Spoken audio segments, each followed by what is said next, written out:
क्या आप नाम जपते हैं, किंतु कभी कभी आपको लगता है कि भगवान में विश्वास और प्रेम कुछ कम है आपके हृदय में? क्या आप भी भगवान में विश्वास को अपने भीतर उत्पन्न करना चाहते हैं? प्रभु के प्रति विश्वास में प्रगाढ़ता लाना चाहते हैं? क्या आप श्री सीताराम जी के चरणों में प्रेम करना चाहते हैं? यदि हाँ, तो आइए परम पूज्य भाई जी द्वारा बतलाए गए कुछ साधनों को श्रवण करते हैं और निश्चय श्री सीताराम जी के चरणों में प्रेम को और अधिक प्रगाढ़ करने का प्रयास करते हैं। पूज्य भाई जी से एक साधक ने प्रश्न किया कि भगवान में प्रेम और विश्वास कैसे जागृत हो। भाई जी ने जो बातें कही वे प्रत्येक नाम जापक के लिए मार्ग में प्रकाश को उत्पन्न करने वाली है। जय श्री हरि। पूज्य गुरुदेव के चरणों में प्रणाम। सभी नामनिष्ठ साधकों को जय जय श्री सीताराम।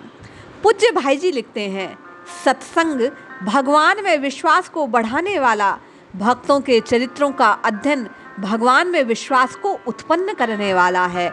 विश्वासी भक्तों का संग और बार बार अपने में विश्वास की दृढ़ता के लिए भगवान के चरित्रों का श्रवण, ये नित्य ही साधक यदि अपनावे तो प्रभु प्रेम में उसका विश्वास निरंतर बढ़ता है।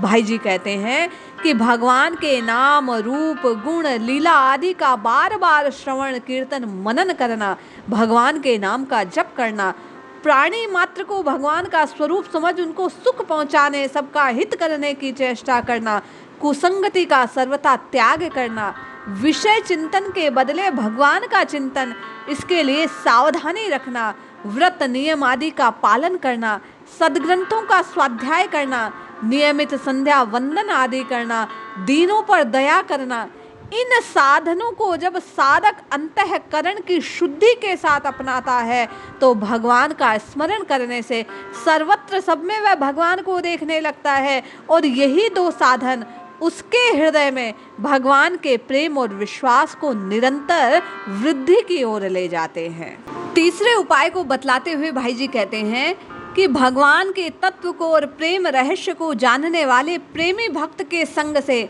भगवान के नाम, रूप, लीला, धाम, गुण, प्रभाव, तत्व के रहस्य को निश्चय पूर्वक जानते हुए भगवान के प्रेममयी लीलाओं का श्रवण कर उन्हीं का चिंतन करने से निरंतर भगवान में प्रेम और विश्वास की वृद्धि साधक हृदय को प्राप्त होती है। जो वस्तु जिससे उत्पन्न होती है वह उसी का स्वरूप मानी जाती है। संपूर्ण जगत के निमित्त और उपादान कारण श्री भगवान है। ये उन्हीं से उत्पन्न, उन्हीं में स्थित, उन्हीं में विलीन होने वाला है। इसलिए भाई जी चौथा उपाय बतलाते हुए कहते हैं, ये वस्तुतः भगवत रूप विश्व है, भगवत स्वरूप सदा सुखमय है। इस प्रकार बार बार विचार और मनन करने पर, आनंदमय भगवान के स्वरूप का ध्यान करने पर, इस भाव की दृढ़ता सत्संग के माध्यम से होने पर, जगत का भगवान के स्वरूप के रूप में ध्यान देने से नित्य निरंतर भगवत विश्वास और प्रेम की प्राप्ति साधक को होती है। साधक को एकांत में सरलता, श्रद्धा, विश्वास, सद्भाव, सच्चाई और उत्कंठा के साथ कातर भाव से भगवान को पुकारना चाहिए। बार बार अपने को भगवान की समर्पण करते हुए, उनके चरणों का दास मानते हुए अपनी भाषा में निरंतर भगवान से प्रार्थना करनी चाहिए कि हे नाथ, मैं आपका हूँ, हे प्रभु मैं आपका हूँ, आपके शरण में हूँ, आप ही मेरे सर्वस्व हैं, मैं आपके चरणों का दास हूँ, मैं आपका हूँ।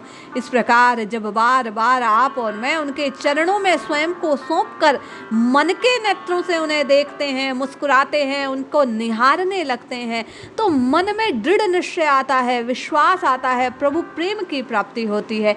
भाई जी कहते हैं, सारे काम भगवान के समझकर भगवान की प्रसन्नता के लिए करो, भगवान की प्रेरणा के अनुसार करो। ये मंत्र है, यंत्र है, जंत्र है, ऐसा मानकर स्वयं को यंत्र समझते हुए उनके द्वारा संचालित होने के भाव से जब प्रत्येक काम साधक करता चला जाता है तो घर गृहस्थी में रहते हुए भी शरणागति के भाव के पुष्ट होने से उसके हृदय में निरंतर भगवत प्रेम की, भगवत विश्वास की प्रगाढ़ता आती है। अंतिम उपाय को बतलाते हुए भाई जी कहते हैं कि हृदय में रहने वाले काम, क्रोध, मद, लोभ, विषयाशक्ति आदि जो विषम दोष हैं उनको हटाने के लिए साधक प्रयत्न पूर्वक वैराग्य, क्षमा, संतोष, प्रेम, समता को धारण करे। ऐसा करने के लिए वह परम आधार भगवान श्री राम, श्री कृष्ण, श्री नारायण आदि के स्वरूप को हृदय में बसा ले तो भगवान की कृपा से उसके सारे दोष दूर हो जाते हैं। और जैसे सूर्य के उदित होने से अंधकार नष्ट हो जाता है, वैसे ही भगवान को अपना मानकर, अपने को भगवान का मानकर उन्हें पुकारने मात्र से हृदय के दोष दूर होते हैं। शेष सब काम तो भगवत कृपा से स्वतः संपन्न होता है। साधक स्वयं को दास मान पुकारे तो निश्चित लाभ होता है। जय श्री हरि।